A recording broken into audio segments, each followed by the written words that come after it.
계속해서 히브리서 강해 말씀 증거하도록 하겠습니다.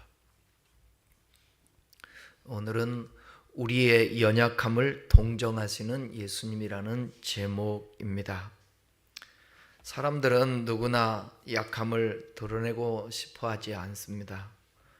그래서 SNS에조차도 늘 밝고 또 좋은 일, 또 기대되는 일, 희망하는 것, 성공적인 모습들을 보여주고, 카톡이라든지 그런 대문에도 보면 늘 좋은 것들을 올리기도 하죠. 힘든 일은 조용히 감추고 싶어 합니다. 심지어 교회 안에서도 약한 모습 보이면 신앙이 없는 것처럼 보이지 않을까라는 생각 때문에 우리는 종종 늘 밝은 모습 보이려고 하고 웃으면서 인사하지만 내면에는 속에는 아픔도 있고 울고 있다라는 사실입니다. 이 현대 사회는 강한 척 해야만 살아남는 세상이라고 말하지만 정작 사람들의 심령은 누구보다도 위로받고 싶어하고 또 이해받고 싶어하고 내 마음 알아주는 사람이 있었으면 하고 간절히 기다립니다. 바로 이 지점을 향해 히브리서는 강력하게 말씀하십니다. 예수님은 우리의 연약함을 동정하지 못하실 리가 아니라고요. 예수님은 우리를 동정하시는 분, 예수님은 멀리 계시는 분이 아니십니다. 높은 보좌 위에 계신 분이시지만 동시에 우리의 눈물과 한숨, 유혹과 고통을 그대로 느끼실 수 있는 대제사장이시며 우리의 연약함을 깊이 이해하시고 품어주시고 공감해 주시는 주님이심을 믿습니다. 이 세상 그 누구보다도 공감해 주시고 동정하시는 우리 주님이십니다. 히브리서 기자는 어려움에 처해서 신앙생활하고 있는 유대인 그리스도인들을 향해서 그들에게 좀 힘을 내고 제발 믿음에서 떠나지 않기를 위해서 그들이 지금 당하고 있는 시련들, 시험들, 그 힘듦을 그들을 격려하고 그들에게 소망과 위로를 주시는 분이 예수님이시라는 사실을 이 히브리서 기자는 말하고 있습니다. 저와 여러분에게도 예수 그리스도는 산 소망이시고 우리의 힘이 되시고 임마누엘이 되심을 믿습니다. 그러니까 사람에게도 하나님이 사람을 통해서 위로해 주시고 용기도 주시고 그런단 말이에요. 어떤 방법으로든 주님이 여러분들에게 그 동정하심이 있다라는 사실을 꼭 아시고 혼자 힘겹게 외롭게 고독하다고 생각하지 마시고 그럴 때 주님을 찾을 수 있기를 바랍니다. 골방은 홀로 있는 시간을 말합니다. 그 홀로 있는 시간에 골방에 찾아오시는 그 주님이십니다. 아무리 지금까지 어두운 공간이든 그런 상황이든 상태든 아나톨레가 무슨 뜻이에요? 돋는 애. 해오름 교회라는 교회가 있더라고요. 그래서 우리 후배도 중에 하나도 해오름 교회 그러길래 제가 그런 얘기했어요. 해오름이 무슨 뜻이야? 물어봤더니 그냥 해가 떠오른다고 좋은 이름이라고 그러길래 그래서 내가 아나톨레를 얘기해 줬어요. 그 흑암과 어둠 가운데 있고 그런 자들에게 우리 주님은 해와 같이 비추시는 돋는 해가 되셔서 이 아나톨레의 주님이 여러분의 삶에 어떤 상황이든지 동정해 주신다는 사실을 오늘 이 말씀을 통해서 잊지 않기를 바랍니다. 자, 14절부터 읽어보겠습니다. 14절 읽겠습니다. 그러므로 우리에게 큰 대제사장이 계시니 승천하시니 곧 하나님의 아들 예수시라. 우리가 믿는 도리를 굳게 잡을지어다. 아멘. 여러분 성경 읽으시면서 그냥 그 좋은 단어들 하나 이렇게 딱 잡으려고 하지 마시고 전체 성경이 어떻게 뭘 말하려고 하고 오늘 본문에서는 뭘 얘기하려고 하는지를 알아야 되니까 좀 여러분들이 항상 설명할 때 귀 기울여야 됩니다. 여기 그러므로라고 시작하잖아요. 그러므로라는 이 단어는 헬라어로 운이라는 단어인데 인과적 의미가 아니고요. 여기는 문장의 전환의 기능을 하는 단어입니다. 그러니까 문맥을 전환시키면서 저자는 우리들에게 큰 대제사장이 있음을 선언합니다. 그 큰 대제사장이 누구라고 그러는 거예요? 예수님이라는 거예요. 우리가 먼저 생각할 것은 예수님은 큰 대제사장 되신다. 구약 성경에는 큰 대제사장이라고 나올까요? 안 나올까요? 대제사장은 나오는데 큰 대제사장이란 말은 없습니다.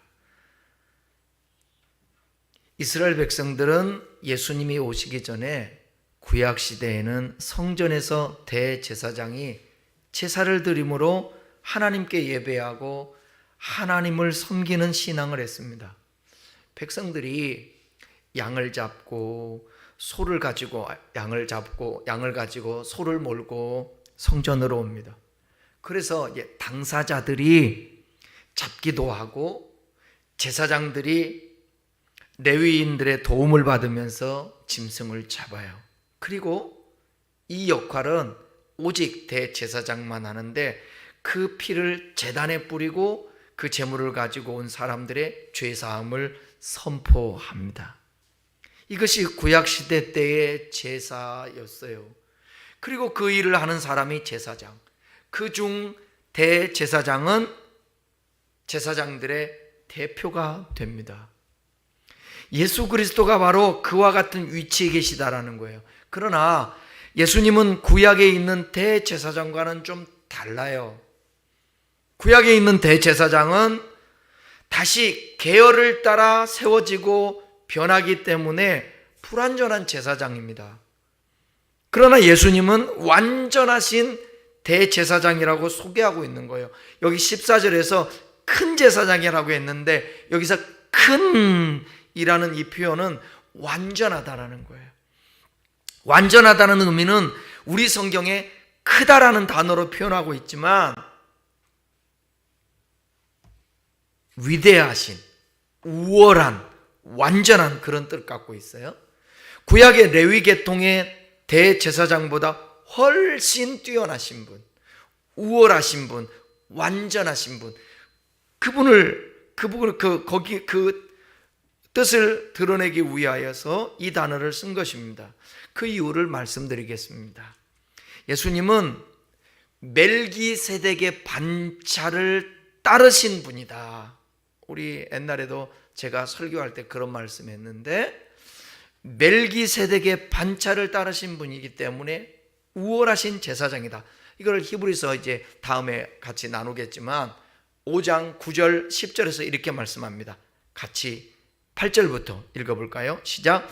그가 아들이시면서도 받으신 고난으로 순종함을 배워서 온전하게 되었은즉 자기에게 순종하는 모든 자에게 영원한 구원의 근원이 되시고 하나님께 멜기세덱의 반차를 따른 대제사장이라 칭하심을 받으셨느니라.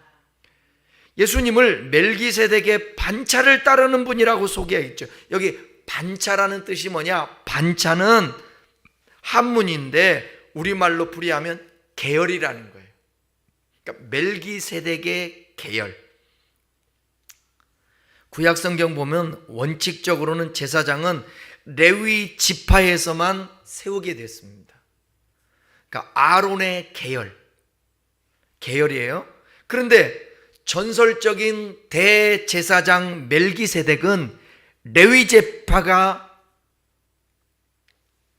아니라 레위 지파가 나타나기 훨씬 전이죠. 아브라함 시대에 등장했던 존재예요. 그래서 아브라함에게 복을 빌어준 대제사장입니다. 히브리서 7장 보면 이렇게 설명하고 있는데 1절에서 3절 한번 보겠습니다. 자, 읽어보십시다. 이 멜기세덱은 살렘 왕이요 지극히 높으신 하나님의 제사장이라. 여러 왕을 쳐서 죽이고 돌아오는 아브람을 만나 복을 빈 자라. 아브람이 모든 것의 10분의 1을 그에게 나누어 주니라. 그 이름을 해석하면 먼저는 의의 왕이요 그 다음은 살렘 왕이니 곧 평강의 왕이라. 지극히 높으신 하나님의 제사장으로서, 제사장은 여러분 아론 때부터 제사장이 세워지지 않습니까? 근데 훨씬 이전에 아브라함 때의 제사장으로 멜기세덱을 세웠다라는 거예요. 보내주셨다라는 거예요. 그 멜기세덱은 계속해서 사역한 자가 아니었습니다. 특별히 아브라함에게 나타났던 존재이죠. 자, 3절 한번 읽어보겠습니다. 3절. 아버지도 없고 어머니도 없고 족보도 없고 시작한 날도 없고 생명의 끝도 없어 하나님의 아들과 닮아서 항상 제사장으로 있느니라. 그러니까 이건 계열을 따라 된 게 아니죠. 그죠? 하나님으로부터 직접 된 것이죠. 우리 예수님은 이와 같이 영원히 계시는 제사장입니다. 이것을 히브리서 7장 24절에서는 이와 같이 얘기해요. 말씀 한번 읽어보겠습니다. 예수는 영원히 계심으로 그 제사장 직분도 갈리지 아니하느니라. 인간 제사장은 죽으면 끝이 나요. 또 후손이 제사장이 되고 계속해서 바뀌게 돼요. 그러나 우리 주님은 제사장직은, 예수님의 제사장직은 영원히 갈리지 않는다라는 거예요. 또 큰 대제사장이신 예수 그리스도가 레위 계통의 제사장들과 확연히 구분되는 점이 여기 함께 읽었던 말씀에 두 가지로 나오죠. 첫 번째는 그분이 뭐냐? 14절에 나오잖아요. 그분을 뭐라고 말씀하고 있어요? 예수님을 우리에게 큰 대제사장이 계시니 승천하시니라고 나오잖아요. 예수님은 승천하시지 않았습니까? 승천했다라는 말은 하늘들을 통과하여 지나간 그런 뜻입니다. 예수님은 하늘을 지나가신, 즉 통과하신 위대하신 대제사장이십니다. 유대인들의 사상은요, 하늘들의 정상에 하나님의 보좌가 있다라는 것을 믿었어요.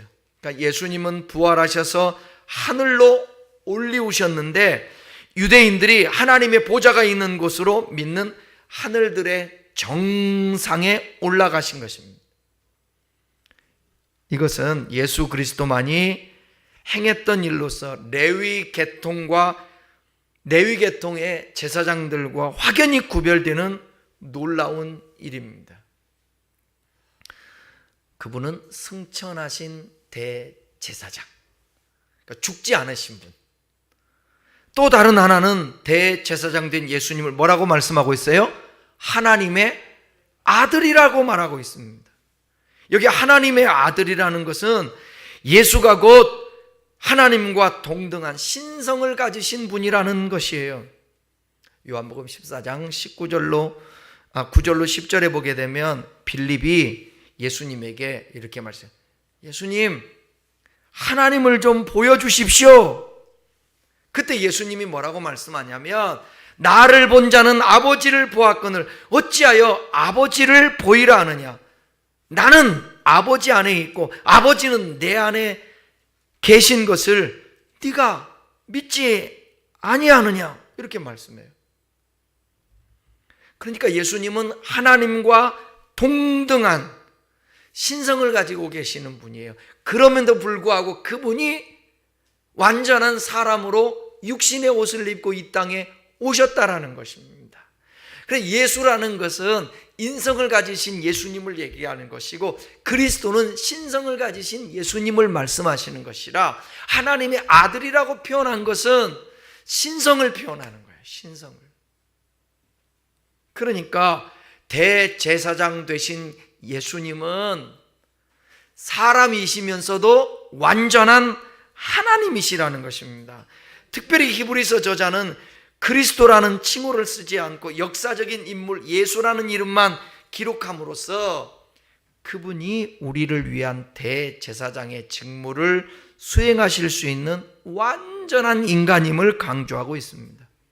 예수님은 완전한 신성을 지닌 하나님의 아들임과 동시에 완전한 인간이라는 거예요. 예수님은 역사적으로 실존했던 인물입니다.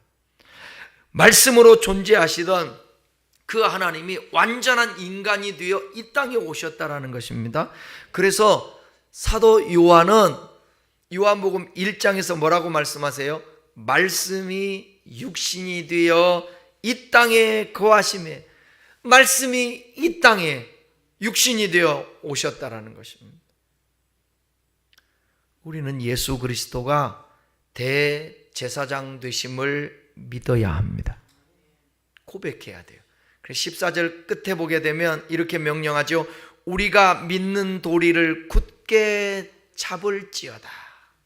믿는 도리. 3장에서도 나오는데 이따가 읽었겠지만 3장에서도 믿는 도리의 사도다 그렇게 얘기하고 있어요. 예수님을 우리가 구주로 고백할 분으로 이 땅에 사도로 보내셨다라는 거예요. 사도라는 건 보내심을 받은다라는 뜻이잖아요. 믿는 도리라는 것은 홀로로기아라는 단어인데 이건 신앙 고백을 뜻합니다. 내적으로 마음에 품고 동시에 외적으로 사람들 앞에서 고백하는 신앙, 이걸 믿는 도리라고 그래요. 여러분에도 이 믿는 도리가 있어야 구원을 받습니다. 그리스도인들이 예수께 대해서 믿는다고 공언할 때 로마서 10장 9절 10절에 이렇게 얘기하잖아요. 바울을 통해서 사람이 마음으로 믿어 의에 이르고 입으로 시인하여 구원을 받는다라는 거예요. 신앙 고백. 여러분 어떤 상황에서도 예수님은 여러분의 구주인 것을 믿습니까? 어디 사회에든 요즘은 목사도 어디 가서 목사라고 말하기가 참 부끄러운 시대야. 예수 믿는다라는 표현 쓰기가 참 부끄러워. 워낙 교회와 그리스도인들에 대한 비난이 많아가지고. 이 사도 바울 시대 때에 노마서가 쓰이는 그 시대, 노마서를 받는 수신자들은 참 그 예수 믿고 신앙생활하는데 핍박도 있었고 어려움이 되게 많았어요. 그때에 예수님을 나의 구주라고 고백하면 핍박이 있어요, 없어요? 왜?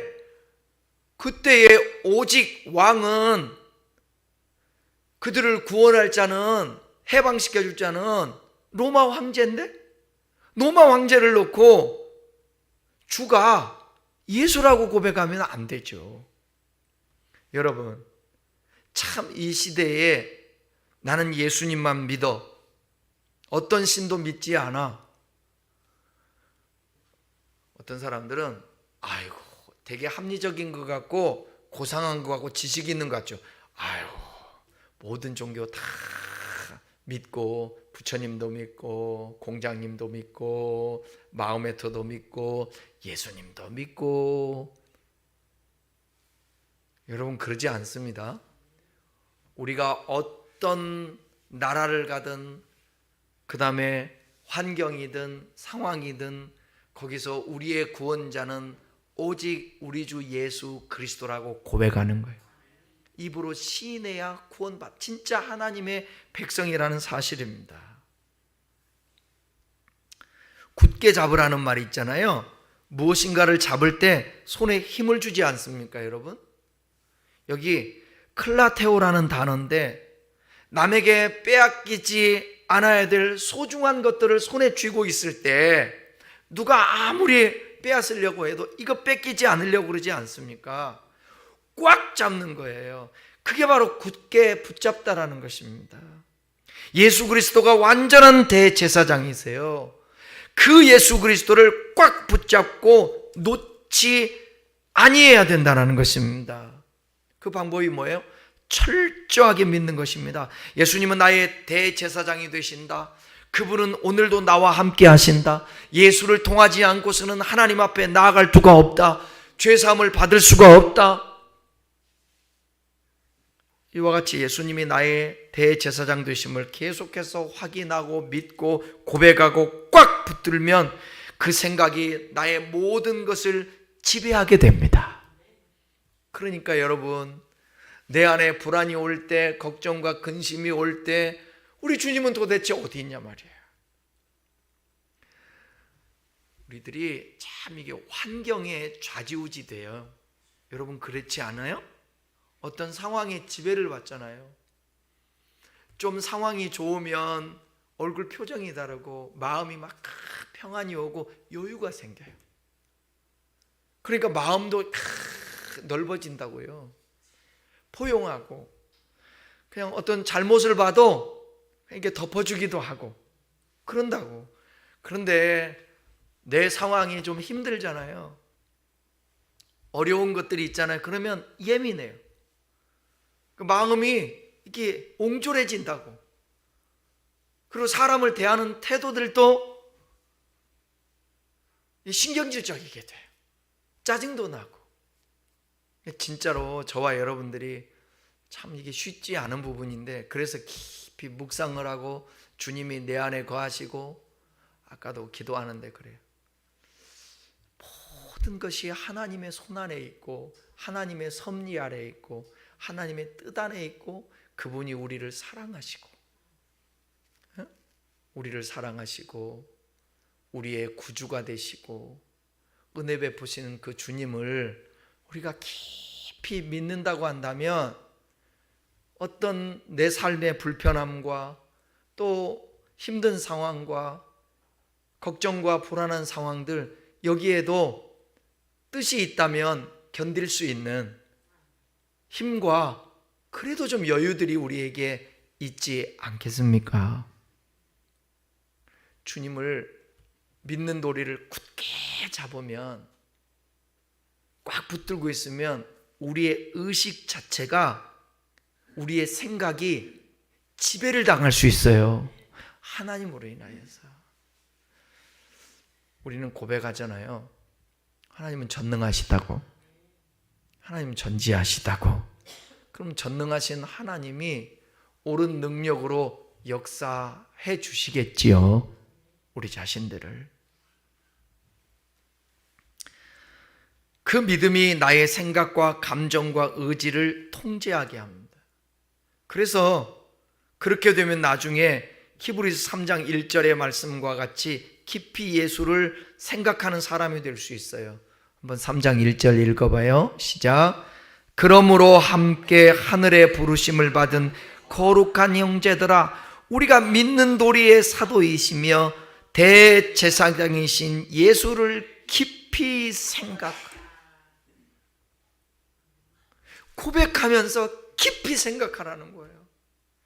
그 예수가 우리를 동정하신다라는 거예요. 우리와 함께 하신다라는 거예요. 우리를 위로하시고 우리에게 힘이 되어 주신다라는 거예요.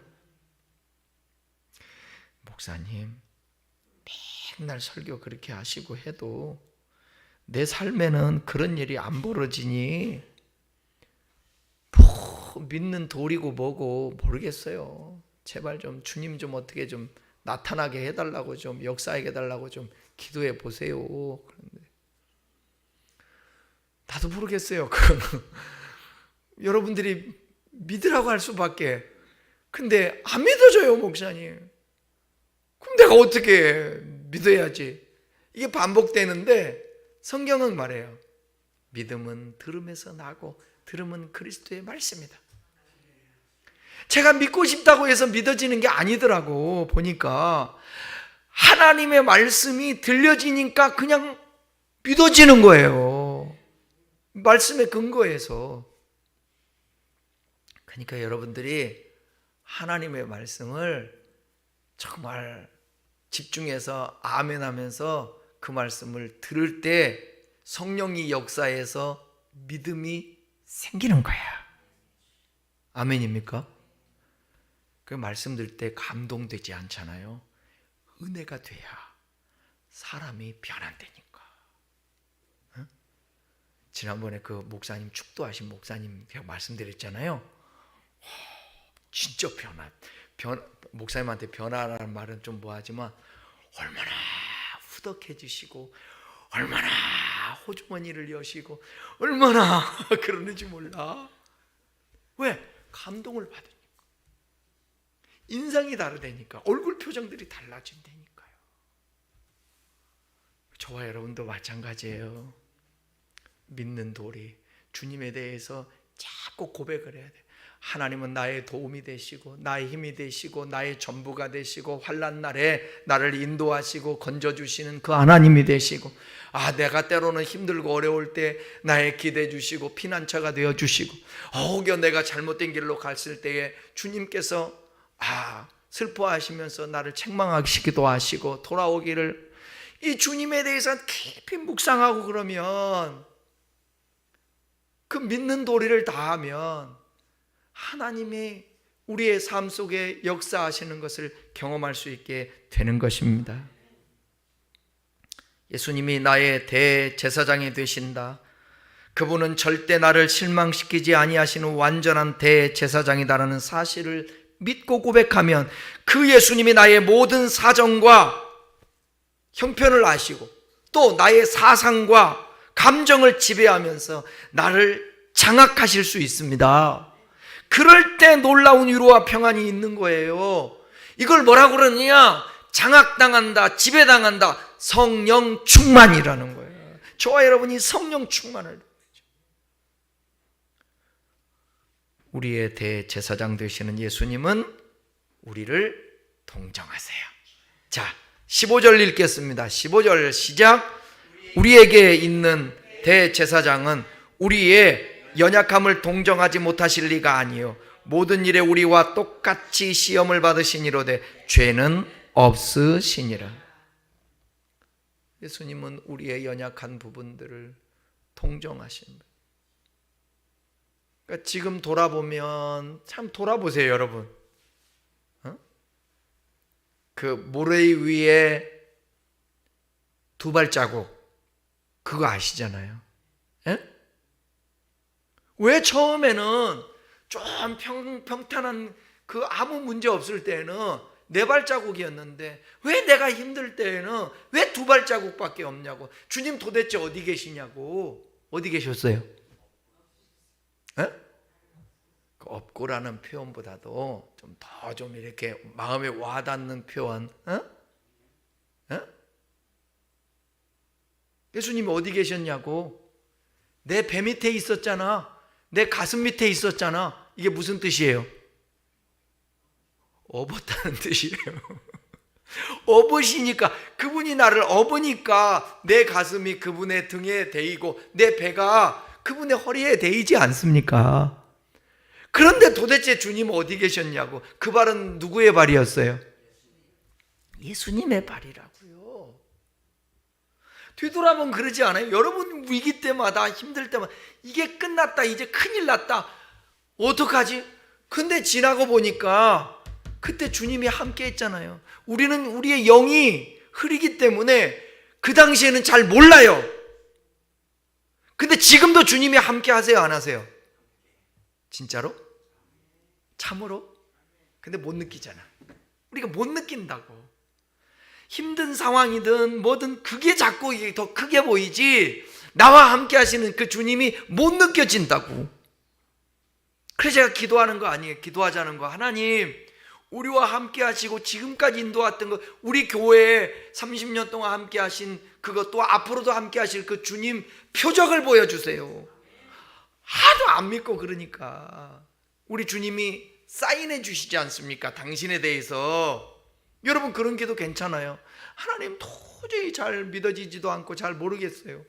주님이 지금 나와 함께 하심을 잘 느껴지지가 않아요. 기도하시라고.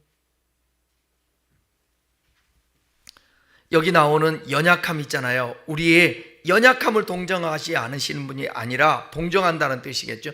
연약함이라는 말은 여러 의미를 가지고 있는데, 육체적으로 피곤함, 배고픔, 목마름, 질병에 의미하기도 하고 정신적으로 마음이 약해지는 것, 연약해서 겁나 두려움에 몰려있는 것, 무기력해서 소심해지는 것, 이게 다 연약함이라는 단어 안에 속해 있는 거예요.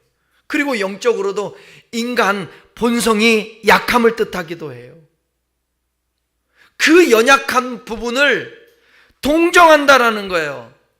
동정이라는 단어는 쉼파레로라는 단어인데, 데오라는 단어인데, 쉼파데오, 다른 이와 동일한 감정의 느낌을 받다, 공감한다, 동료의식, 상호 참여, 그런 뜻을 가지고 있어요. 그러니까 예수님은 이미 온갖 고난과 고초를 다 경험해 보셨기 때문에 우리의 사정을 너무나도 잘 아시죠. 그래서 우리와 동일한 감정 가지시고 우리를 마음속 깊이에서부터 위로해 주신다라는 거예요. 우리가 험한 세상 살면서 고난을 당하고 슬픔을 당하고 고통 가운데 있을 때 주님이 우리를 내버려 두시지 않고 두 팔 벌리시고 우리를 안아주시는 것입니다. 그러니까 성경에 예수님이 우신 적이 몇 번 있잖아요. 그 운다라는 것은 뭐예요? 왜 우셨을까? 예수님이 삶이 한탄스럽고 힘에 겨워 지쳐서 울으시나요? 대부분 주님이 우실 때는 뭐냐면 죽은 자를 보고 예루살렘의 백성들을 보고 그 불쌍한 마음, 우리 주님 하나님이 그랬잖아요. 성경에 보게 되면 내 백성을 위로하라고. 우리 하나님은 위로의 하나님이시잖아요. 그 감정을 가지고 예수님이 우시는데, 이 동정함은 보세요. 나사로가 죽었어요?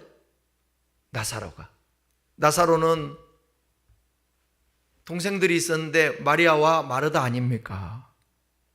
자기 오라버니가 죽으니까 얼마나 힘겨웠겠어요. 예수님 기별했는데 오시지도 않아요. 이제 송장 냄새 날 때 그때 오세요. 그때 예수님이, 여러분 보세요, 예수님이 짜잔 나가지고, 보통 사람들은, 은사 있는 사람들은 얼마나 겸손하지가 않아요. 그냥 사람들 누구 오라고 그래가지고 그 명령하듯이 막 기도해. 예수님이 지금 나사로가 있는 곳에 가거든요. 그러면 담대히 가가지고 걱정하지 마, 그리고 나사로야 나오라, 이렇게 아니하시고 마르다와 마리아를 보면서 우셔요. 함께. 가장 위로와 동정은 함께 울어주는 거 아니겠어요? 그 마음을 같이 한다는 뜻이니까. 동일한 감정을 예수님은 느끼셨습니다. 공감해 주셨습니다. 그 예수님이 오늘도 똑같이 우리에게 말씀하잖아요. 수고하고 무거운 짐자들아 다 내게로 오라고. 내가 너희를 위로해 주고 너희를 쉬게 해준다고. 우리말에 여러분 동병상련이라는 말이 있죠. 같은 처지에 있는 사람들끼리 서로 위로가 된다는. 40대의 남편과 사별을 했어요. 죽어서 지금 기가 막히지 않습니까? 계속 장례를 치르고 나서도 흐느껴 옵니다. 눈물이 그치지 않아요. 왼수가 아니었거든. 너무 사랑해줬던 사람. 그 남편이 먼저 간 거예요. 누가 다가가서 그 여인을 위로할 수 있겠습니까? 이런저런 말로 아무리 위로해도 안 돼요. 사실 그런 일을 당해보지 않은 사람은 어떻게 알겠어요? 또 생떼 같은 자식을 먼저 보는 사람들이 있거든. 그걸 어떻게 말로 할 수 있겠어요? 그 여성의 마음을 어떻게 알고 공감해 줄 수 있겠냐고. 그런데 20대 때에 남편 사별하고 평생 유복자 하나 있잖아요. 바라보면서 살았던 나이 드신 권사님이 다가가서 등 쓸어주면서 한두 마디에 얼마나 힘든지 내가 알아. 나도 살았잖아. 그 힘든 거 다 알아. 힘내자. 눈물 훔치고 등 두들겨주면 그걸로 힘을 얻고 권사님도 살았으니까 나도 또 살 수 있겠지 그러는 거예요. 예수님이 선구자 아니십니까? 앞서가신 분이에요. 모진 고통 다 당하시고 홀로 다 감당할 수 없어서 십자가를 질 수가 없어서 구레네 시몬에게 그 등에 십자가를 메어 대신 지게 하고 나중에 십자가에서 그 고통, 수치, 모멸 다 당하신 그 주님께서 우리가 그런 육체적인 고통 아니면 수모와 세상에서 당하는 그 모함 다들 아신다고요. 왜? 그분이 먼저 당하셨으니까. 그분이 우리를 위로해 주신.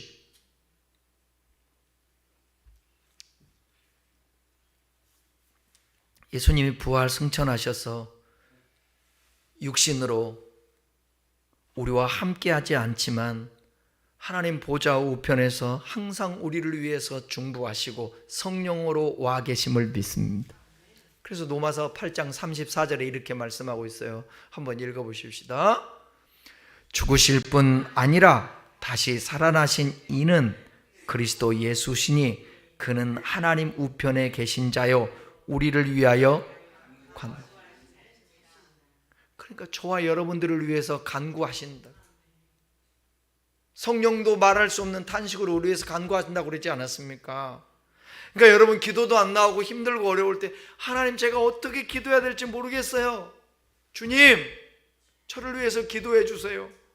성령님 제 안에서 연약함을 도우시고 기도해 주세요. 기도할 힘을 저에게 주시고 가르쳐 주세요. 그때 아버지만 불러도 그 마음의 중심을 하나님이 받으신다는 사실 아닙니까? 우리의 사정을 다 하시기에 우리에게 꼭 맞는 기도를 해주십니다. 심지어 우리가 지쳐서 기도조차 할 수 없을 때에도 우리를 대신해서 기도해 주시는 그 주님 얼마나 감사해요.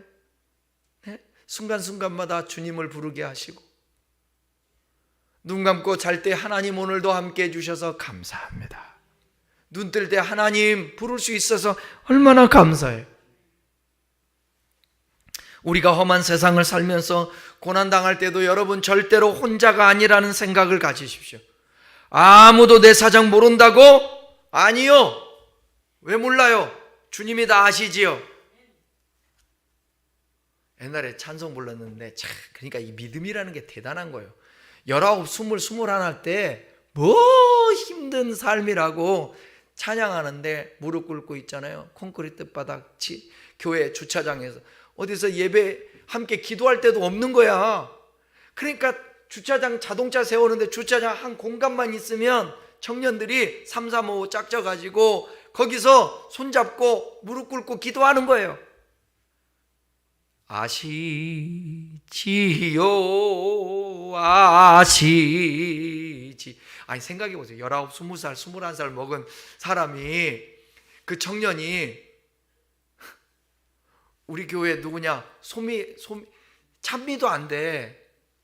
아시지요 아시지요 아시지요 주님. 그 다음에도 또 뭐냐? 뭐 다른 거 나올 것 같죠? 아시지요 아시지요 아시지요 주님. 여기서 끝나면 얼마나 좋아. 또 인도하는 사람이 거기서 1절에서 안 끝나. 아시지요 또 나가. 그러면 또 아시지요만 아시지요 아시지요 아시지요. 이게요 아무 의미 없지 하는 것 같지만 두세 번 부르면 눈물이 쏟아지는 거예요. 우리 청년들 그때 청년들이 있잖아요. 참 공장에 다니는 사람 다 어렵고 힘든 사람들이 청년 선교에 나왔었거든. 또 대학 선교회하고 구분했어요. 대학 선교회는 대학교 다니는 사람, 청년 선교회는 공장 다니고 막 힘들고 대학교 또 졸업하기도. 근데 뭐 대학교 졸업하나 고등학교 졸업하고 그렇게 하고 우리 때 다. 그러니까 신학생들은 막 하늘로 우러러 보는 거야, 사람들이. 그때 힘겨우니까 저 지방에서 시골에서 올라와서 그 돈 벌어가지고, 우리 때만 해도요, 돈 벌어서 보내잖아요. 시골에다 보내면 형제들 학교 보내고, 동생들 아니면 언니, 오빠, 형들 학교 보내잖아요. 그럼 어디서 살아요? 뭐 집이라도 있어요? 대부분 어디서? 청년들 대부분 기숙사 있잖아요. 기숙사. 아시지요? 그러니까 처음에는 이게 뭐지? 그런데 나중에 계속 아시지요 하니까 주님이 내 형편과 사정을, 그때 동정감이 느껴지는 거예요.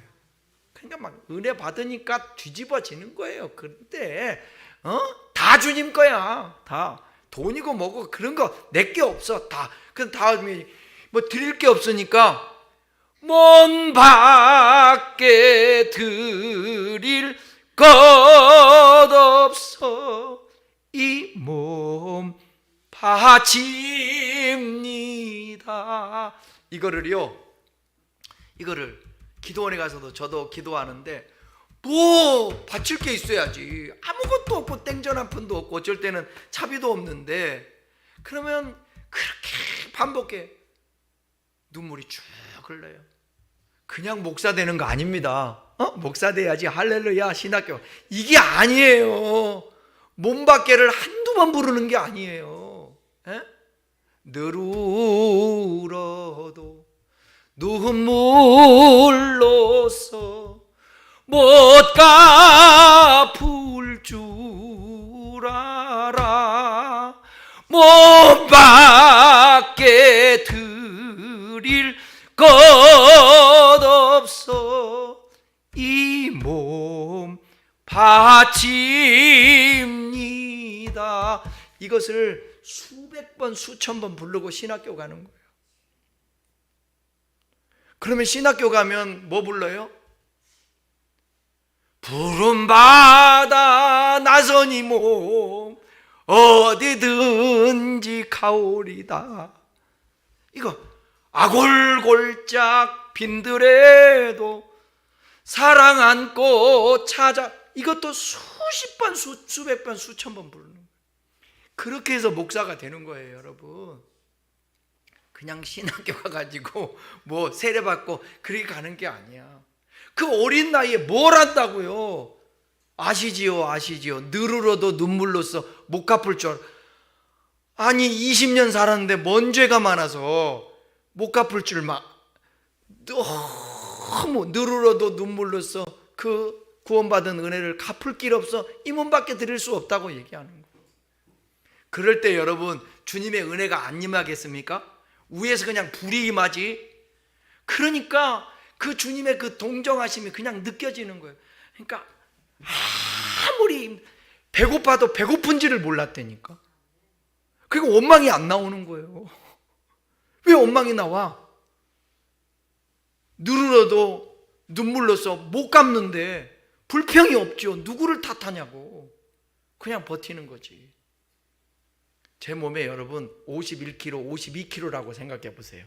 제가 지금 72kg 나가요. 그러니까 20kg가 여기서 20kg가 빠진 몸이라고. 그 몸 갖고 지금은 부르주아요, 진짜. 그때는 무릎 꿇고 기도하면 허리가 끊어질 것 같은 거야. 소리 지르면. 그럼 배가 있잖아요, 다달달 떨려요. 배가 딱 등가죽에 붙어 있으니까. 어떻게 그렇게 버틸 수 있냐고. 그냥 의지 가지고 안 돼. 주님이 그 피 흘리심과 십자가에서 나를 위해서 죽으셨다라는 그 사실, 그게 믿어지고 그 주님이 나와 함께 하신다는 사실이 동정하시는 것이 느껴지니까 그럴 수밖에. 그러니까 40년 동안 힘들면 제가 누구를 찾아다니기를 하고 누구한테 전화를 한 게 아니에요. 누구를 찾아요? 그 주님 찾는 거예요. 그 주님이 안 주면 또 할 수 없는 거고.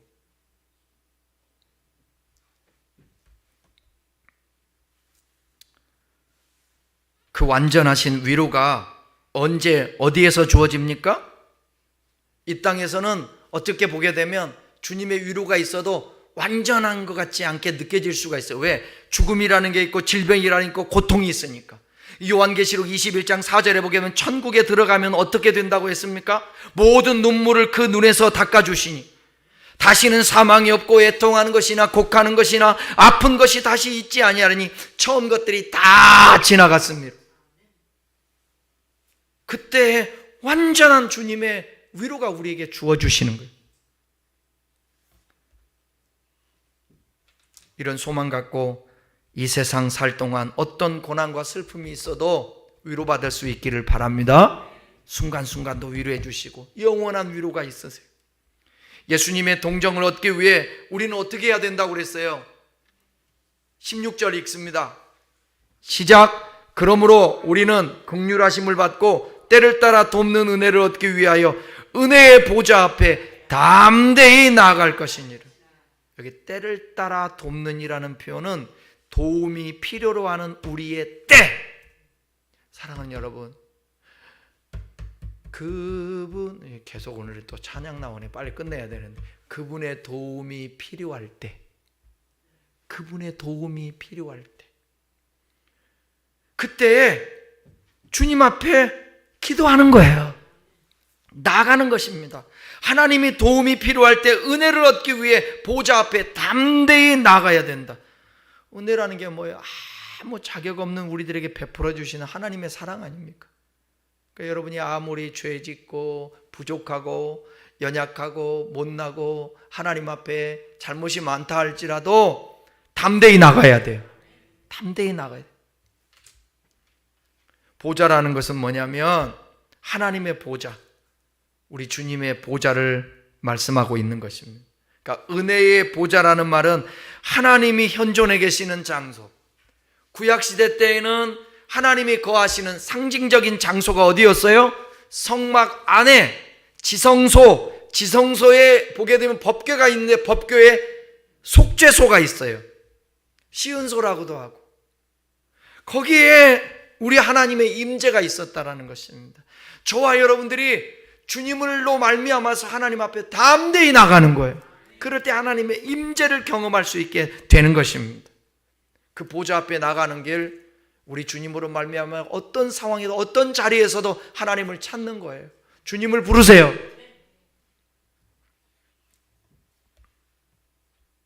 어떻게 나간다고 그랬어요? 그냥 나가는 게 담대히 나가는 거예요. 담대히 나가라고. 여기 우리가 죄 짓음에도 불구하고 못났음에도 불구하고 하나님 앞에 담대히 나가는, 주님은 그런 자에게 절대로 항상 주님 앞에 나가는 자세는 어떤 자세로 나가야 되느냐? 탕자처럼 돌아오듯이 그런 자세가 돼요. 막달라 마리아처럼 주님 앞에 그렇게 담대히 나가야 돼요. 나간다라는 이 단어는 이게 동사잖아요. 동사인데 시제가 현재예요. 현재. 계속적인 행동을 뜻하는 것입니다. 주님 앞에 나갈 때 어떤 상황에도 계속해서 나가야 된다는, 보좌 앞으로. 나간다는 뜻이 뭐예요? 하나님의 은혜를 구하는 거예요. 끊임없이 예수 그리스도를 바라보고 그의 이름을 부르는 것입니다. 그때 예수님이 우리의 대제사장이 되셔서 우리의 모든 죄를 대속하시고 어린 양이 되셔서 속죄의 제물이 되심으로 우리를 하나님 앞에 담대히 나아갈 수 있도록 만들어 주신다라는 것입니다. 심판의 보좌 앞에는 심판이 기다리고 있어요. 은혜의 보좌 앞에는 은혜가 기다리고 있어요. 은혜의 보좌 앞으로 나가야 돼요. 그냥 침묵하고 가만히 있으면 그게 심판의 보좌로 가는 길입니다. 여러분, 하루를 살아가면서 주님을 수도 없이 부르십시오. 그게 은혜의 보좌 앞에 나아가는 거예요. 아시겠죠? 요한복음 6장 37절에 내게 오는 자는 내가 결코 쫓지 아니하리라. 주님 앞에 나가는 자는 결코 쫓지 않아요. 이사야 55장 1절에는 너희 목마른 자들아 물로 나오라. 그 다음에 뭐게요? 목마른 자들아 물로 나오는데 그 다음에 돈 없는 자도 오라 그랬어요. 돈 없는 자도 와서 너희가 먹되 돈 없이 값없이 와서 젖을 사라는 거예요. 그러니까 그 말은 뭐예요? 뭐 돈이라는 거 물질의 것의 최고를 말하고 있지 않습니까? 물질의 것들이 없는 것, 먹을 것, 입을 것, 삶의 고단한 인생, 삶에 있는 사람들 다 주님 앞에 나오라는 거예요. 말씀을 마치겠습니다. 예수님은 우리의 영원한 대제사장으로서 우리의 연약함을 동정하시는 주님인 것을 믿습니다. 하나님은 하늘에서 스스로 만족하고 계시는 절대 군주 하나님이 아니십니다. 인간의 고통을 바라보시고 그 아파하고 괴로워하고 힘든 것을 보시면서 주님이 임재하셔서 탄식하시며 함께 아파하시는 거예요. 하늘에만 계셔서 영광만 받으시는 하나님이 아니십니다. 모진 광야 생활 중에도 이스라엘 백성과 더불어 장막 가운데 거하셨던 우리 하나님, 아무 부족함도 없고 모자람도 없어서 홀로 즐기실 수 있는 그 하나님이 우리 인생들에게 찾아오셔서 함께 고통을 나누시며 함께 아파하시는 하나님, 그 하나님 앞에 우리가 더 가까이 나아가 그 사랑을 입고 우리도 그 하나님을 사랑할 수 있기를 바랍니다. 여러분, 요즘 힘든 일이 있습니까? 이해할 수 없는 삶의 무게 앞에 어려움이 있습니까?